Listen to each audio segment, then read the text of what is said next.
بسم اللہ الرحمن الرحیم وَلَقَدْ يَسَّرْنَا الْقُرْآنَ لِلذِّكْرِ فَهَلْ مِن مُدَّكِرٍ۔ السلام علیکم ورحمۃ اللہ۔ الحمدللہ وکفا وسلام علی عبادہ الذین اصطفیٰ، اما بعد فاعوذ باللہ من الشیطان الرجیم، بسم اللہ الرحمن الرحیم، ولا تقربوا الزنا انہ کان فاحشا وساء سبیلا۔ سورہ بنی اسرائیل کی آیت نمبر 32۔ زنا کے قریب بھی نہ جاؤ، وہ بہت برا فعل ہے، بے حیائی ہے اور بڑا ہی برا راستہ ہے۔ ولا تقربوا الزنا، زنا کے قریب بھی مت جاؤ۔ یہ نہیں کہا کہ زنا مت کرو، اللہ رب العالمین نے اس سے آگے بڑھ کر بات کی ہے کہ زنا کے قریب بھی مت جاؤ، اور پھر اس کے بعد اس کے بارے میں یہ بات بتائی کہ وہ کیا ہے، فاحشہ یعنی بے حیائی کا کام ہے، بڑا برا فعل ہے،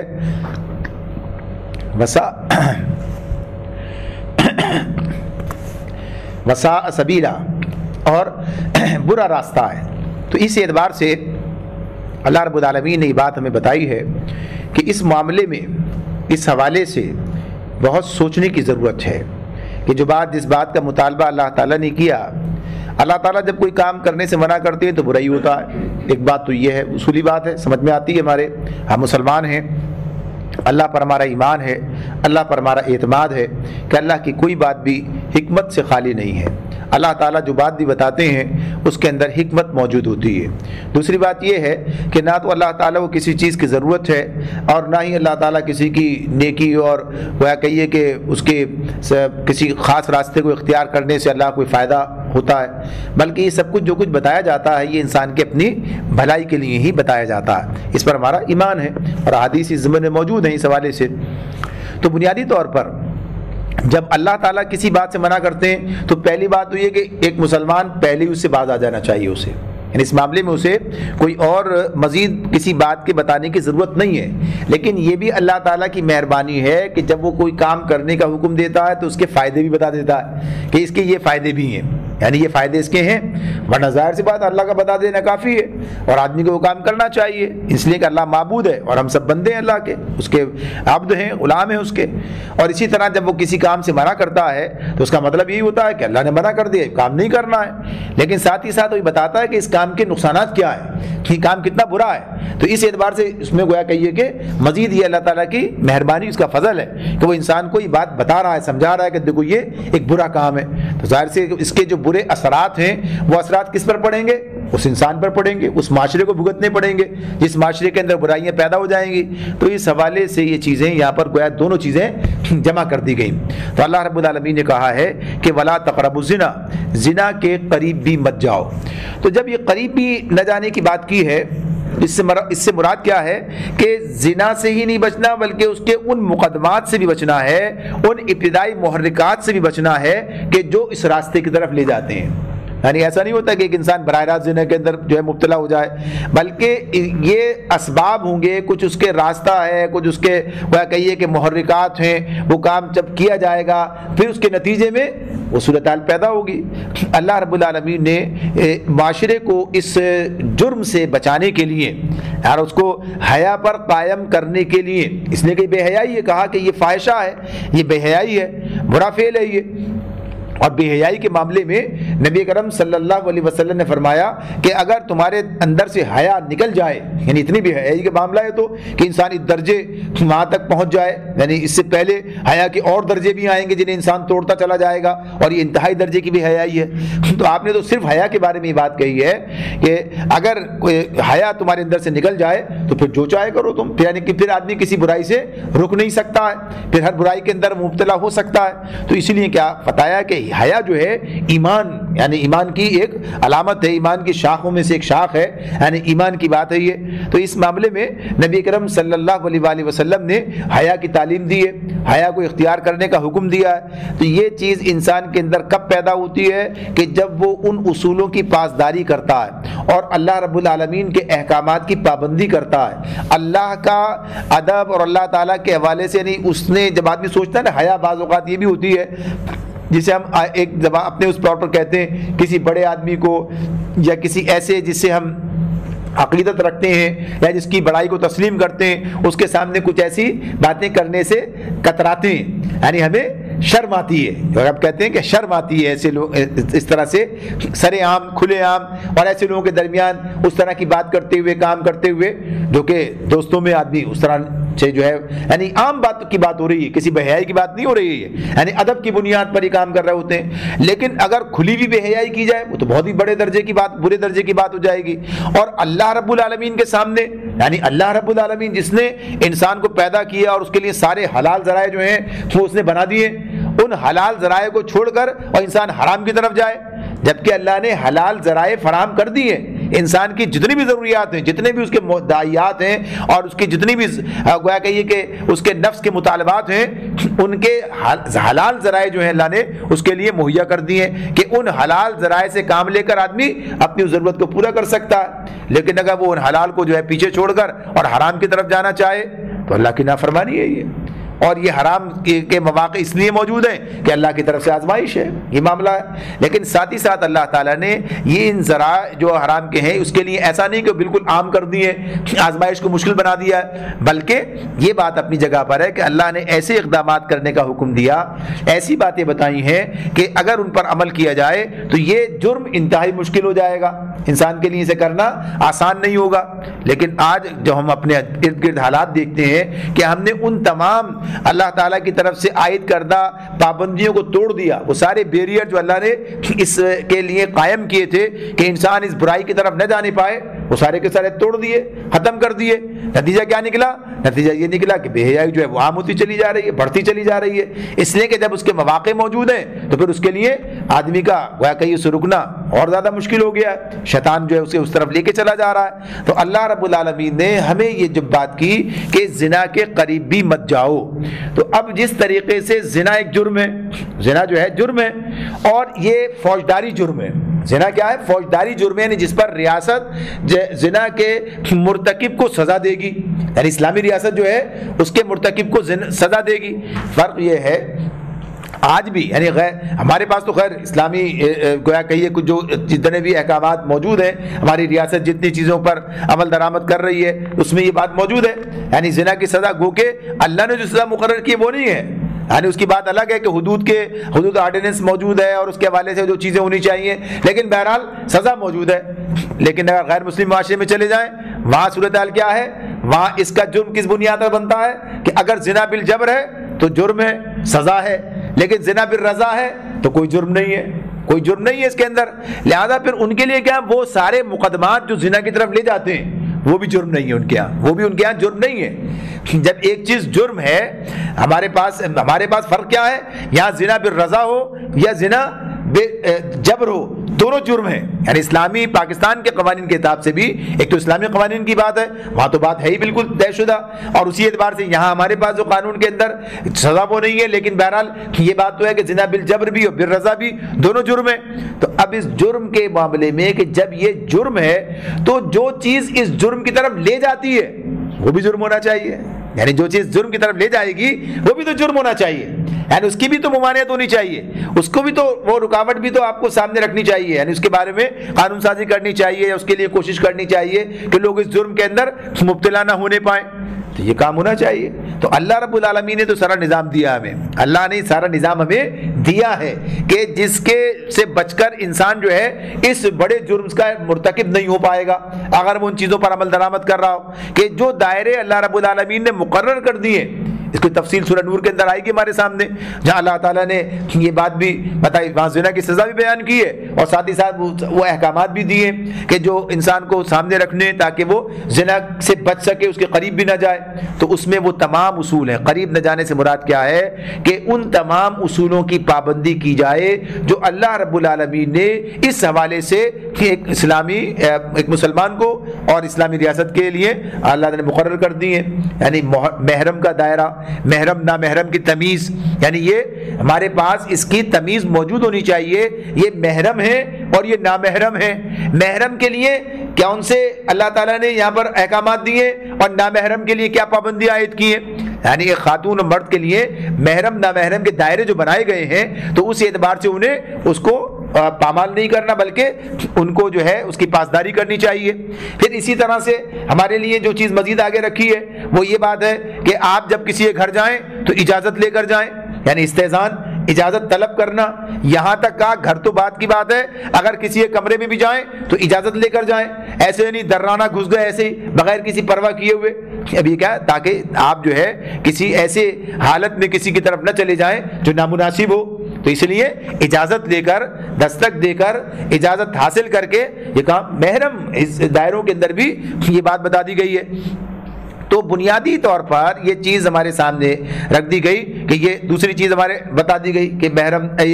اجازت لینے کی بات۔ پھر اسی میں سطر کا معاملہ آ گیا، یعنی عورت کے لیے بھی سطر ہے، مرد کے لیے بھی سطر ہے۔ عورت کا سطر عورت کی مناسبت سے ہے، عورت کا مطلب ہی چھپانا ہے، تو یہ یعنی اس کا سطر کتنا ہے، گردن سے لے کر اور اس کے ہاتھوں کے یہ یعنی کلائیوں سے یہاں سے اس کے علاوہ پونچھوں سے لے کر اور ٹخنوں سے نیچے پیر، ان کے علاوہ پورا جسم اس کا سطر ہے، یعنی اسی اعتبار سے اسے محرم کے سامنے بھی اسے نہیں کھولنا ہے سوائے اپنے شوہر کے، یعنی کسی کے سامنے نہیں کھول سکتی وہ، یہ معاملہ ہے۔ تو یہ اب ایسی مردوں کا معاملہ ہے کہ ان کی ناف سے لے کر ان کے گھٹنوں سمیت یہ ان کا سطر ہے، اس کی حفاظت انہیں کرنی ہے، یہ کسی کے سامنے نہیں کھلنا چاہیے۔ پھر اسی طرح سے یہ سب اس کی پابندی کرائی جا رہی ہے۔ اس کے بعد حجاب کے احکامات آ جاتے ہیں۔ حجاب اللہ تعالیٰ نے خواتین کے لیے مقرر کر دیا ہے کہ انہیں نامحرم کے سامنے کہیے کہ پردے میں رہنا ہے، حجاب اختیار کرنا ہے۔ عام لوگوں کے لیے حجاب کی بات کی ہے، نامحرم رشتہ داروں کے معاملے میں اگر کچھ نرمی کی بات بھی سامنے آئے تو بہرحال جو عام طبقات ہیں معاشرے کے اندر، اس سے منع کیا ہے کہ ان کے سامنے جو ہے وہ بے پردہ ہو کر سامنے نہ آئے۔ مخلوط محافل سے منع کیا ہے۔ اب اسی اعتبار سے جتنی بھی چیزیں آئیں گی، مخلوط طور پر نظام تعلیم سامنے آ گیا، یا اسی طور پر ان کے کام کرنے کی جگہ جو ہیں ان میں کوئی فرق ہونا چاہیے۔ تو غرض یہ کہ سارے دائرے مقرر کیے، یہ کس لیے ہیں؟ تاکہ زنا کے امکانات بھی ختم کر دیے جائیں۔ یعنی یہ ہے جب ان تمام چیزوں پر عمل کیا جائے گا تو گویا کہ یہ کہ انسان وہ کام کر رہا ہوگا کہ وہ زنا کے قریب بھی نہیں گزر سکتا۔ یعنی یہ اگر پابندیاں اس نے قبول کر رکھی ہیں اور دل و جان سے اس پر عمل کر رہا ہے تو یقین سے بچ جائے گا۔ تو اس معاملے میں تمام چیزیں ہیں، اور پھر اسی کے اندر انفرادی احکامات بھی آ جاتے ہیں۔ اب یہ چیزیں تو اپنی جگہ پر آ گئی کہ یہ چیزیں ہیں جس میں کہیں خواتین کا ذمہ داری آئے گی، یعنی حجاب کرنا ان کا کام ہے، ایک مرد کا کام تو نہیں ہے یہ۔ ہاں وہ ان کے گھر کے جو مرد ہیں کہ وہ اس پر آمادہ کریں انہیں، اور جہاں کوئی ان کی ذمہ داری بنتی ہو تو ذمہ داری ادا کریں۔ لیکن دوسرے لوگوں کی جو بات ہے، یہ ایک عام آدمی، اس نے کیا حکم دے دیا؟ اپنی نظریں جھکا کے رکھو، اپنی نظریں بچا کے رکھو، یعنی نگاہیں اپنی جو ہے بچا کے رکھو۔ اگر بے پردہ خواتین گھوم رہی ہوں تو بہرحال تمہیں جو ہے یہ احتیاط کرنی چاہیے۔ تو اب یہاں انفرادی احکامات آ گئے اس حوالے سے، اس اعتبار سے۔ تو غرض یہ کہ جب انسان ان کی پابندی کرے گا تو وہ اس کے قریب بھی جانے سے بچ جائے گا، جب ان کی پابندی کرے گا۔ لیکن جب ان کی پابندی نہیں کرے گا، فحش ڈرامے، فلمیں، گانے، موسیقی، ایسی تمام چیزیں جو میڈیا کے ذریعے سے آج جو ہے ہر جگہ موجود ہیں، اور اس طریقے سے انہیں اس بے حیائی کے معاملے کو آگے بڑھایا جا رہا ہے، یعنی اس کے اندر کوئی رکاوٹ جو ہے وہ نہیں ڈالی جا رہی ہے، بلکہ اس کو بالکل عام کر کے لوگوں کو آزاد چھوڑ دیا گیا ہے۔ ہمارے سامنے اس کے نتائج کیا آئیں گے، اس کے اثرات کیا ہوں گے؟ آج کا نوجوان جن خطرات کے اندر مبتلا ہے وہ سارے کے سارے یہی ہیں کہ ہر طرف سے فحاشی اور بے حیائی کی یلغار ہے، اور پھر اسے کہا جائے بچنے کے لیے تو ظاہر سی بات ہے مشکل ہو جائے گا نکاح، حالانکہ اب بھی اسے بچنا تو ہے ہی، اس کی ذمہ داری ہے کہ وہ بچے، لیکن ساتھ ساتھ کیا ہے، یہ بھی ہماری ذمہ داری ہے کہ ہم معاشرے میں جو فحش پھیل رہا ہے اس کی روک تھام کریں۔ حالانکہ اس کے لیے ادارے بھی موجود ہیں، مگر وہ ادارے بھی اس درجے میں کام نہیں کرتے، اور بس اس کے اندر جو ہے اس طرح اتنی آزادی جو ہے وہ دے دی گئی ہے، اس کے نتیجے میں صرف اپنے کچھ مفادات دنیا کی خاطر جو ہے بعض لوگ جو ہے فحاشی کو پھیلا رہے ہیں اور اسے آگے بڑھا رہے ہیں، صرف اس لیے کہ چند پیسوں کی خاطر یہ کام کر رہے ہیں۔ تو اللہ رب العالمین نے سورہ نور میں یہ بات ارشاد فرمائی ہے کہ جو لوگ یہ چاہتے ہیں کہ اہل ایمان کے گروہ میں فحش پھیلے، وہ دنیا اور آخرت میں سخت سزا کے مستحق ہیں، یعنی یہ نتیجہ نکلے گا اس کا، ان کے سامنے آئے گا۔ تو بنیادی طور پر جب اللہ تعالیٰ ہم سے یہ بات کہتے ہیں وَلَا تَقْرَبُوا الزِّنَا، کہ تم زنا کے قریب بھی مت جاؤ، تو پھر یہ تمام چیزیں ہمارے سامنے آتی ہیں، اور پھر جس طرح سے اس ریاست یہ قانون بناتی ہے کہ زنا کے مرتکب کو سزا دیتی ہے، تو اسے بھی یہ قانون بھی بنانے اور ان پر عمل درآمد کرانا چاہیے کہ جو زنا کے قریب لے جانے والے کام ہیں، محرکات ہیں، جو چیزیں ہیں، اس کے نتیجے میں اس کے مواقع فراہم ہوتے ہیں، ان چیزوں پر پابندی لگائے، اور ان کے لیے بھی جو ہے گویا کہیے کہ اس کی اصلاح کرے، نکاح کرنا آسان بنا دے، یعنی ایسے کام کیے جائیں اس کے نتیجے میں نکاح کرنا آسان ہو جائے۔ بھائی زنا یہ اللہ نے حلال ذرائع رکھے نا یہ، لیکن جہاں یہ کام کیا جائے کہ اس پر بھی پابندی، اسے ایک تو مشکل بنا دیا جائے، انتہائی مشکل بنا دیا جائے، یعنی آدمی کو اتنا مال، اتنی دولت، اتنی چیزیں ہر چیز موجود ہو، تب کہیں جا کے شادیاں اتنی مہنگی کر دی جائیں کہ ابھی کل ہی کے اخبار میں یہ شاہنواز فاروقی صاحب کا ایک مضمون شائع ہوا، اس میں انہوں نے اس پر بات کی ہے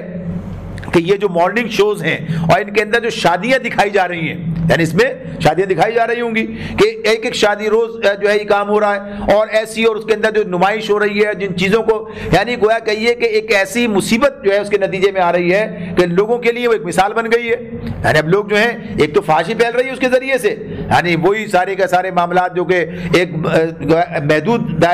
دائرے میں ہوتے تھے اسے لا کر تشدد عام کر دیا گیا یہ کام، اور پھر لوگوں کو اس طرف جو ہے رغبت، اور اس حوالے سے اب وہ تمام چیزیں جو وہاں پر جن لوگوں کے پاس یہ سارے وسائل میسر ہیں اور وہ اسراف اور تبذیر کے اندر مبتلا ہیں، عام طبقات کو اس طرف لگا دیا جائے، یعنی انتہائی مشکل بنا دیا گیا ہے، انتہائی مشکل بنایا جا رہا ہے۔ دوسری طرف اب یہ بات بھی سامنے آ رہی ہے کہ عمر کی تحدید بھی لگا رہے ہیں، اتنی عمر تک یہ کام نہیں ہو سکتا، حالانکہ اللہ نے تو بلوغت کی شرط لگائی ہے اللہ نے، اور یہ کام جو ہے خالصتاً نکاح جو ہے یہ عبادت ہے، اللہ تعالیٰ کا حکم ہے، جیسے عبادت کے لیے اللہ نے پابند کیا ہے، یعنی اس کی جو حد ہے وہ اللہ نے مقرر کی ہے، کوئی اور اسے مقرر نہیں کر سکتا، اس کے اندر کمی زیادتی کا معاملہ نہیں ہے، تو ایسے ہی اس کے معاملے میں بھی کسی کو حق اس بات کا نہیں ہے کہ وہ اس کے اندر کوئی تبدیلی کر سکے، تو قانون تو وہی ہے جو اللہ نے بنا دیا ہے، یعنی اس کے لیے نکاح کی عمر کے حوالے سے بھی بنا دیا ہے، اس میں کسی تبدیلی کا حق کسی مسلمان کو نہیں ہو سکتا، کسی بھی صورت میں حق تو کسی کو بھی نہیں ہے، لیکن مسلمان کے لیے یہ روائی نہیں ہے، اس کے لیے زیبا ہی نہیں ہے بات کہ وہ یہ کام کرے، لیکن پھر بھی وہ اس طرف آگے بڑھ کی بات کرنے کے لگتا ہے۔ تو بہرحال یہاں پر اللہ تعالیٰ میں بتاتے ہیں وَلَا تَقْرَبُوا الزِّنَا، زنا کے قریب بھی مت جاؤ، إِنَّهُ كَانَ فَاحِشًا، کہ یہ بے حیائی کا فعل ہے، بڑا برا کام ہے یہ، اور بڑا ہی وساء سبیلا، اور بڑا ہی برا راستہ ہے، یعنی سختی کے ساتھ اس چیز سے منع کیا گیا ہے۔ تو یہ معاملہ اگر یہ کام کیا جائے گا تو اس کے بہترین اثرات معاشرے کے اندر سامنے آئیں گے۔ یہ وہ بنیادی خرابی ہے کہ اگر کسی معاشرے کے اندر یہ پھیل جائے تو جو اس کے اور دنیاوی خرابیاں اثرات آتے ہیں، یعنی بیماریاں پھیل جاتی ہیں اس معاشرے کے اندر، اس افلاس اس معاشرے کے اندر پھیل جاتا ہے، یعنی یہ بھی اس کے اثرات آتے ہیں سامنے۔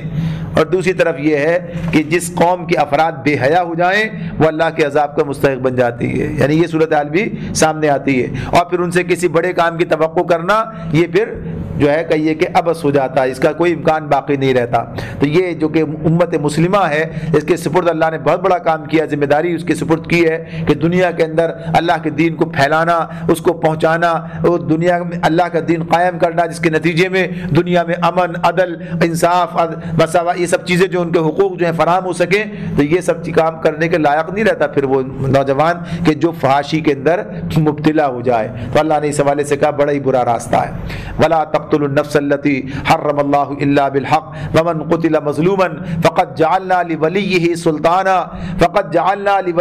سُلْطَانًا فَلَا يُسْرِفْ فِي الْقَتْلِ إِنَّهُ كَانَ مَنْصُورًا۔ قتل نفس کا ارتکاب نہ کرو، قتل نفس کا ارتکاب نہ کرو جسے اللہ نے حرام کیا ہے مگر حق کے ساتھ، اور جو شخص مظلومانہ قتل کیا گیا ہو اس کے ولی کو ہم نے قصاص کے مطالبے کا حق عطا کیا ہے، پس چاہیے کہ وہ قتل میں حد سے نہ گزرے، اس کی مدد کی جائے گی۔ یہاں جو حکم سامنے آ رہا ہے، جیسے یاد رہنا چاہیے کہ بات جب ہم نے شروع کی تھی اس وقت بات آ گئی تھی کہ یہ وہ نکات ہیں جن پر مدینے کے اندر اسلامی ریاست قائم ہونے جا رہی ہے، اور یہی گویا کہیے کہ اسلام کی اساس ہیں۔ اسلام جو احکامات دیتا ہے، جو معاشرہ بناتا ہے، جو نظام دیتا ہے، ان میں سب چیزیں آ رہی ہیں ہمارے سامنے، یہ ایک جگہ جمع کر کے اس مقام پر رکھ دی گئی ہیں کہ اس پر یہ ریاست جو ہے ان قوانین پر عمل درآمد کرائے گی، اور معاشرہ ان خطوط پر استوار ہوگا کہ وہاں تحفظ کی بات آ رہی ہے، یعنی ہر نفس کو، ہر جان کو تحفظ فراہم کیا گیا۔ تو اس میں کیا کہہ دیا؟ وَلَا تَقْتُلُوا النَّفْسَ الَّتِي حَرَّمَ اللَّهُ إِلَّا بِالْحَقِّ، کہ قتل نفس کا ارتکاب نہ کرو مگر حق کے ساتھ، الا بالحق۔ تو پہلی بات تو یہ کہ انسانی جان کی حرمت کا جو تصور اسلام پیش کرتا ہے دنیا میں کہیں اور نہیں ملتا، یعنی انسانی جان کی حرمت کا جو تصور اسلام پیش کرتا ہے، اللہ رب العالمین نے پیش کیا ہے، اس کی کوئی مثال ہمیں دنیا کے کسی نظام میں کسی جگہ پر ہمیں نہیں ملے گی۔ اس لیے اس کی ایک بات یہ بھی ہے کہ ایک طرف تو یہ بات ہوتی ہے کہ کچھ چیزیں کتابوں میں لکھی ہوتی ہیں، کاغذ پر موجود ہوتی ہیں، لیکن اس کا کوئی نتیجہ نہیں ہے، اس کے کوئی اثرات، اس کے کوئی چیزیں اس طرح نہیں ہے۔ بعض لوگ تو ایسے ہیں، بعض یعنی وہ جیسے بدھ مت کا معاملہ ہے، یعنی وہ تو جانوروں کو اور بھی کوئی نقصان نہیں پہنچائے، اور موذی جانوروں کے بارے میں بھی، اور ساتھ ہی ساتھ یہ کہ درختوں کو نہ کاٹا جائے، یہ سب چیزیں جو انسانی ضروریات کے لیے بھی ہیں، لیکن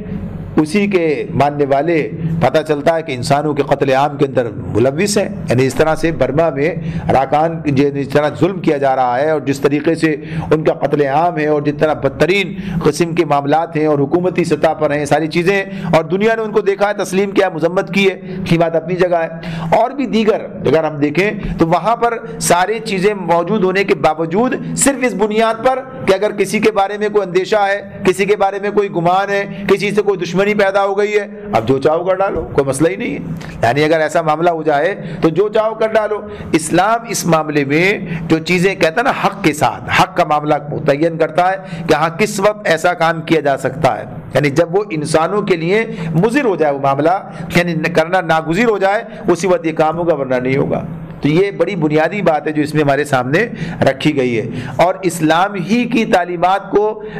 پیچھے رکھتے ہوئے، یعنی اس کو نظر انداز کرتے ہوئے اسلام پر ہی اگر کوئی دہشت گردی کا لیبل لگا دے تو ظاہر سی بات ہے بڑا ظلم ہے یہ۔ یعنی گویا کہیے کہ سورج نکلا ہوا ہو اور پھر بھی انسان جو ہے اندھیرے کی شکایت کر رہا ہو۔ تو اللہ رب العالمین نے واضح طور پر انسانی جان، مسلمان کی بات نہیں ہے، صرف انسانی جان کی حرمت کی بات کی ہے کہ کسی انسان کو بھی بغیر کسی وجہ کے، یعنی وجہ سے مراد کیا ہے، جو اس کے لیے یعنی جو اللہ تعالیٰ نے کہ جب وہ معاشرے کے لیے مضر بنے گا، جب وہ اپنی جان کی حرمت خود پامال کر دے گا، حق کی بات تو آگے آ رہی ہے کہ کیا ہے وہ چیز، کہ اس وقت تک اس کی جان کی حفاظت کی جائے گی، اس کی جان کی حرمت برقرار رہے گی، یعنی کوئی کسی کو قتل نہیں کر سکتا۔ اس بات کی پابندی اللہ تعالیٰ نے لگا دی ہے۔ یہاں تک کہا ہے کہ اگر کسی نے ایک شخص کو قتل کیا تو گویا اس نے سارے انسانوں کو قتل کر دیا۔ یہ مضمون ہم پیچھے پڑھ کر آ چکے ہیں۔ اللہ کے نزدیک کیا ہے کہ اس نے ایک انسان کو قتل کیا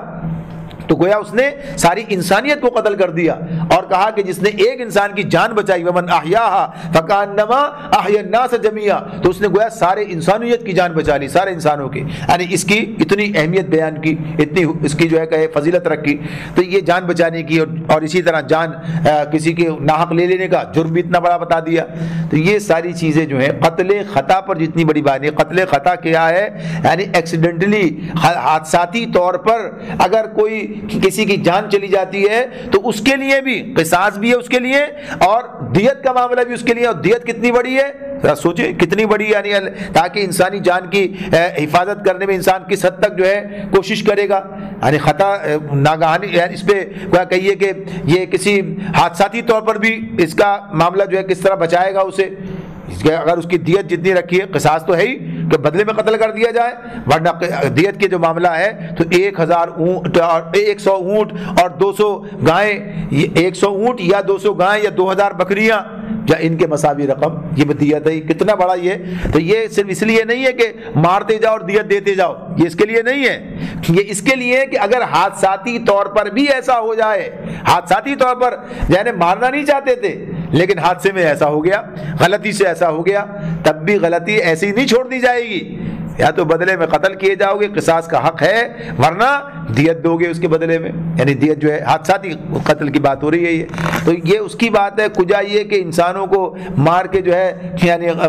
کشتوں کے پشتے لگا دیے جائیں اور ہزاروں نہیں بلکہ لاکھوں انسان قتل کر دیے جائیں اور کوئی پوچھنے والا بھی نہ ہو، جو آج کی جنگیں ہیں، جو آج کی صورتحال ہے، جو حالات ہیں، ملکوں کے ملک تباہ کر دیے جائیں اور کوئی اس کا نہ پوچھنے والا نہ ہو۔ تو اسلام جو چیز بیان کرتا ہے، اسلام جو بات ہمارے سامنے کہتا ہے، وہ کہتا ہے ایک انسان کی جان کی بھی اہمیت ہے، ایک انسان یعنی انسان کے مجموعے نہیں بلکہ ایک انسان کی، اور بلکہ ہر انسان کی جان کی اہمیت ہے جو اللہ تعالیٰ نے مقرر کر دی ہے۔ تو اس کے بارے میں بڑی وضاحت کے ساتھ اس قرآن مجید کے اندر بھی اور احادیث کے اندر بھی احکامات دیے گئے ہیں۔ اب یہاں پر آ جاتے ہیں اس کی بات کہ جو کہا گیا کہ حق کے ساتھ سے مراد کیا ہے، یعنی کس کو کہا؟ ایک تو اب اسی میں جب افراط و تفرید کا معاملہ آتا ہے، افراط و تفرید کی بات جب آتی ہے، یعنی کہیں تو آدمی حد سے بڑھ جائے، ہزاروں اور لاکھوں انسانوں کو مار ڈالے اور صرف شبے کی بنیاد پر جو ہے انسانوں کو قتل کر دے، ڈرون کے گرا کر جو ہے اس طرح سے انسانوں کو ختم کر دے، اور پھر خود ہی یہ تسلیم بھی کرے کہ ٹارگٹ تو 2% تھے، 98% تو ایسے ہی عام آدمی مارے گئے، کون اس کا حساب دے؟ یعنی کوئی بات نہیں ہے، ان کے نزدیک کوئی اس کا جرم نہیں ہے یہ، اس لیے کہ وہ لوگ جو تھے ان کے لوگ نہیں تھے۔ تو اس اعتبار سے یہ جو تصور ہے، اسلام اس کی کوئی گنجائش نہیں رکھتا، کوئی بات نہیں کہتا۔ وہ کہتا ہے کہ اگر کسی کے ایک طرف یہ افراد کی بات ہو گئی، تفرید کی بات کیا آتی ہے؟ تفرید کی بات یہ آتی ہے کہ وہی لوگ پھر کہیں کہ قتل کے مجرم کو اگر قتل کر دیا جائے جواب میں، یعنی جسے ہم کہتے ہیں پھانسی کی سزا دے دی جائے، یہ تو بڑا ظلم ہے صاحب، یہ تو نہیں ہونا چاہیے۔ یعنی جس نے انسانوں کو قتل کیا، کسی انسان کو قتل کیا ہے، کہ ایسا جرم کیا ہے جو قتل کر دینے کے برابر ہے، یعنی اس کا نتیجہ قتل کر دینا ہونا چاہیے، اس کی سزا اللہ نے قتل کر دینا رکھی ہے، اب اسے کہیں تو بڑا ظلم ہے یہ۔ یعنی جو جہاں پر تو اللہ تعالیٰ نے وہی جب سورہ بقرہ پڑھ کر آئے ہیں تو اللہ تعالیٰ نے فرمایا ہے وَلَكُمْ فِي الْقِصَاصِ حَيَاتٌ يَا أُولِي الْأَلْبَابِ، اے عقل والو تمہارے لیے قصاص میں زندگی ہے، یعنی اس کے نتیجے میں زندگی کی حفاظت ہوتی ہے۔ یہاں یہ تصور پیش کر کے صاحب ایک گھر تو ختم ہو گیا، دوسرا بھی کیوں ختم کیا جائے، لہذا اسے اس کا لائسنس دے دیا ہے، کرتا رہے اور جتنے چاہے۔ تو اللہ تعالیٰ نے جو اصول دیے تو اس کے اندر ایک توازن عدل اس کی بات ہے یہ۔ تو یہاں پر افراد و تفرید سے منع کیا ہے، پہلے تو انسانی جان کی حرمت بتا دی، اب کیا کہا؟ ہاں بعض صورتیں ایسی ہیں کہ جن کے اندر یہ حرمت اڑ جاتی ہے، یعنی اب اس شخص نے اپنی حرمت کو خود ختم کر دیا اپنے ہاتھ سے، لہذا اب اسے بدلے میں جو ہے جو اس جرم کے خمیازے کے طور پر، جو جرم کے سزا کے طور پر اسے قتل کر دیا جائے گا اس کے نتیجے میں۔ تو اب اس کی جو صورتیں بتائی ہیں، جو حق کی بات کی، الا بالحق کی کہا اللہ نے شرط لگا دی ہے، تو اب اس میں اس کی صرف 5 صورتیں ہیں کہ جو ہمارے سامنے آتی ہیں کہ جن کے بارے میں بات بتائی گئی کہ یہ اب جو چیزیں آئیں گی وہ اس کے اندر آ جائیں گی، اس کے اندر رہتے ہوئے چیزیں اور بھی شامل ہو سکتی ہیں، لیکن ہوں گی یہ 5 ہی یہ معاملات۔ ایک قتل عمد کے مجرم سے قصاص لیا جائے گا، یعنی اس کی صورت میں یہ کام ہوگا، یعنی قتل جس نے قتل کر دیا جان بوجھ کے، اس کے بدلے میں قصاص ہے، قتل کر دیا جائے گا۔ دوسرے، دین حق کے راستے میں مزاحمت کرنے والوں سے جنگ کی صورت میں جنگ کی بات ہو رہی ہے یہ، یعنی جنگ ہوگی تو پھر وہاں بھی قتل کا معاملہ آ جائے گا، قتال کی بات ہو جائے گی، لیکن یہ کہاں ہے؟ دین حق کے راستے میں مزاحمت کرنے والوں سے جنگ، یہ بات آ گئی۔ تیسری، اسلامی نظام حکومت کو الٹنے کی صحیح کرنے والوں کی سزا، یہ سب دونوں قرآن سے، تینوں قرآن سے موجود ہیں، یہ تینوں جو ہیں قرآن مجید سے ہیں کہ جس کے اندر اللہ تعالیٰ نے یہ بات بیان کی ہے کہ ایک تو یہ قتل عمد کے مجرم، جس میں اللہ تعالیٰ نے کہا جس میں کہہ دیا کہ تمہارے لیے کتب علیکم القصاص فی القتلى، یعنی کہا ہے یہ قرآن کی بات ہے یہ، اور یہ بھی جو کہا کہ جو دین حق کی مزاحمت کریں گے، یعنی اس کے خلاف لڑنے کے لیے آئیں گے تو ان سے لڑا جائے گا، قتل ہو جائیں گے تو قتل ہو سکتے ہیں اس کے راستے میں، اس معاملے میں۔ تیسرے جو کہ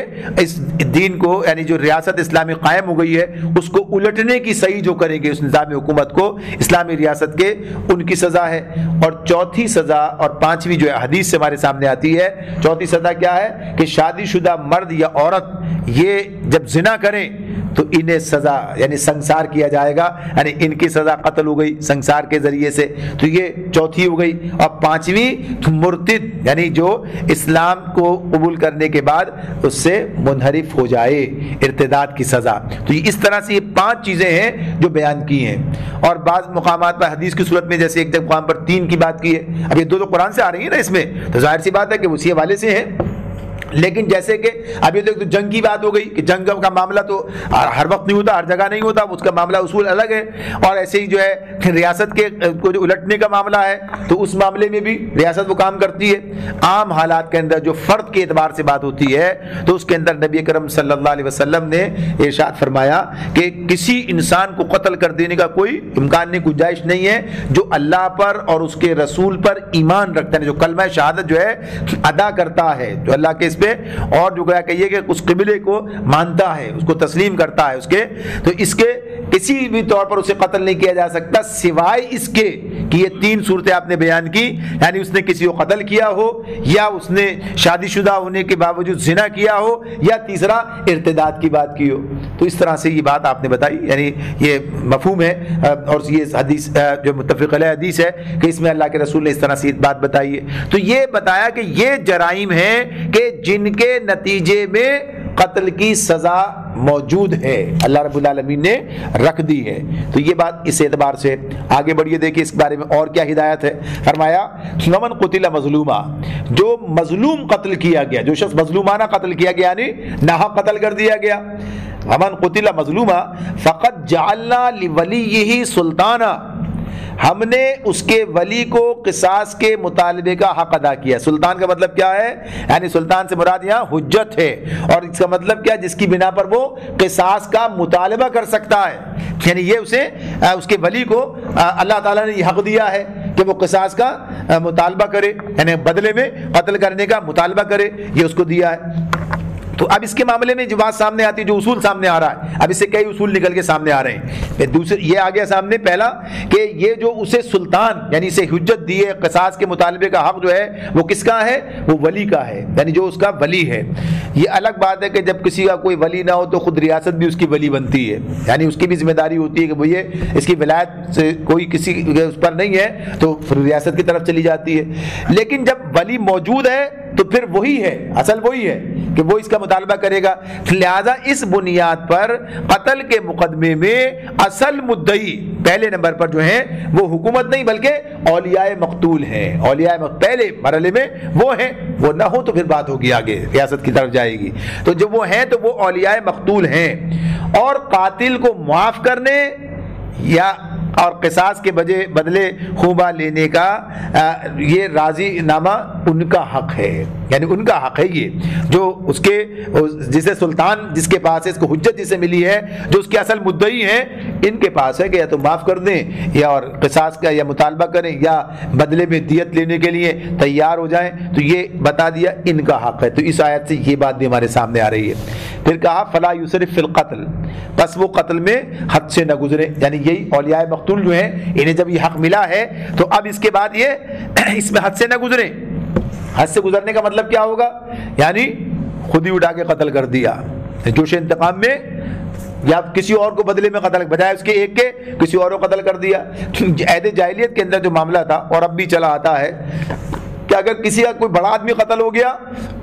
تو اب صرف قاتل کو قتل کر دینے سے ان کا جوش انتقام ٹھنڈا نہیں ہوگا، بلکہ وہ چاہیں گے کہ اس کا بدلہ اس پوری قوم سے لیں، یا تو پوری قوم سے لیں اس سے جس نے قتل کیا ہے۔ اور یہ اب بھی اس دور کے اندر بھی ہمیں چیزیں نظر آتی ہیں،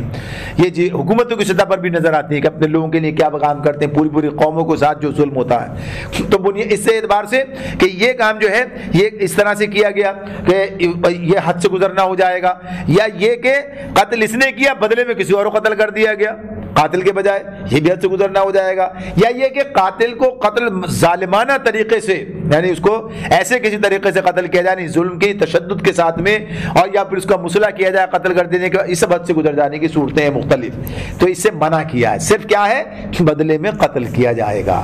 یہاں تک بات ہے کہ یہ تو معاملہ آگے آ رہا ہے ریاست کی بات کہ قتل کی جب سزا دی جائے گی تو اس کے لیے یہ نہیں دیکھا جائے گا کہ جس طریقے سے قاتل نے قتل کیا تھا کسی غلط طریقے سے ظلم کر کے اسی طرح اسے قتل کیا جائے، نہیں، اسے جو طریقہ ہے موجود اسے اسی طرح سے قتل کیا جائے گا جیسے بتایا، جیسے اسلام نے بتایا۔ تو آگے فرمایا کہ انہو کان منصورا، اس کی مدد کی جائے گی۔ پہلے کیا کہا؟ فلا یسرف فی القتل، وہ قتل میں حد سے نہ گزرے، انہو کان منصورا، اس کی مدد کی جائے گی۔ کون مدد کرے گا اس کی مدد کون کرے گا؟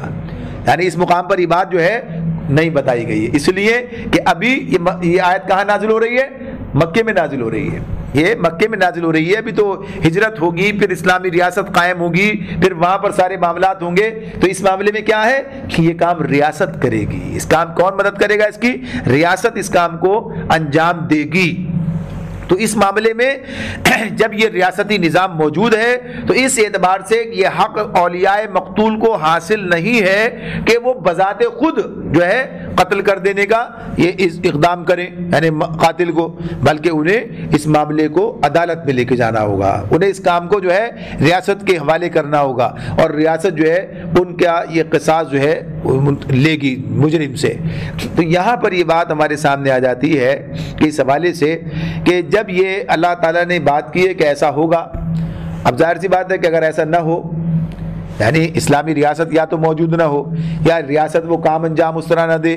تو صورتحال تو بالکل بدل جائے گی۔ اس کا مطلب یہ نہیں ہے کہ انسان کو اس کا حق حاصل ہو جائے خود کر ڈالے، یہ مطلب نہیں ہے اس کا،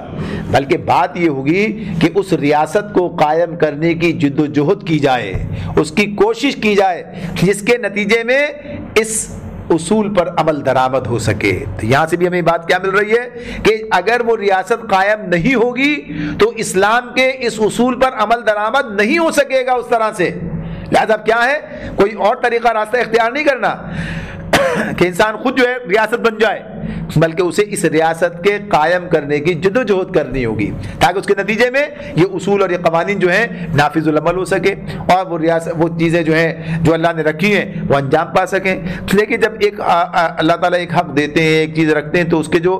تقاضے ہیں وہ پورے کرنے کے بعد یہ کام ہوتا ہے۔ اگر انسان کو یہ اللہ نے مواقع عطا کیے ہیں کہ معاشرے کے تحفظ کے لیے بنیادی طور پر اس میں صرف بدلہ اور انتقام نہیں ہے، بلکہ اس کے اندر جو معاشرے کا تحفظ ہے، جو نظام اللہ تعالیٰ نے دیا ہے، اسی لیے فرمایا ہے وَلَكُمْ فِي الْقِصَاصِ حَيَاتٌ يَا أُولِي الْأَلْبَابِ کہ قصاص میں تمہارے لیے زندگی ہے، عقل والوں کو مخاطب کیا۔ تو غرض یہ کہ یہ اگر یہ کام نہیں کیا جائے گا تو معاشرے کو وہ چیز حاصل نہیں ہوگی، یعنی ریاست کا قیام، اسلامی ریاست کا قیام۔ اور جبکہ ہمارے پاس تو مسلمانوں کی حکومت ہے، یعنی مسلمان ہیں اور ایک درجے کے اندر اسلامی ریاست کی بات بھی کرتے ہیں، تو پھر ان اصولوں پر صحیح بنیادوں پر عمل درآمد ہونا، یعنی قوانین کا نفاذ اسی طرح سے ہونا، اور پھر اس کے اثرات جو ہیں پھر آئیں گے معاشرے کے اندر، اس کے فوائد جو ہیں حاصل ہوں گے۔ تو آج کی بات کو یہیں تک محدود رکھتے ہیں کہ اللہ رب العالمین نے جو احکامات دیے ہیں ان احکامات پر عمل درآمد کرنے کے لیے اس بات کی ضرورت ہے کہ انسان جو ہے اس اسلامی ریاست قیام کے لیے کوشاں رہے، تاکہ اس کے بعد وہ تمام چیزیں جو اللہ نے اس کے تحفظ کے لیے رکھی ہیں ان پر عمل درآمد ہو سکے۔ اللہ تعالیٰ سمجھنے اور عمل کرنے کی توفیق عطا فرمائے۔ وآخر دعوانا ان الحمد للہ رب العالمین۔ سبحانک اللہم و بحمدک ونشہد ان لا الہ الا انت ونستغفرک ونتوب الیک۔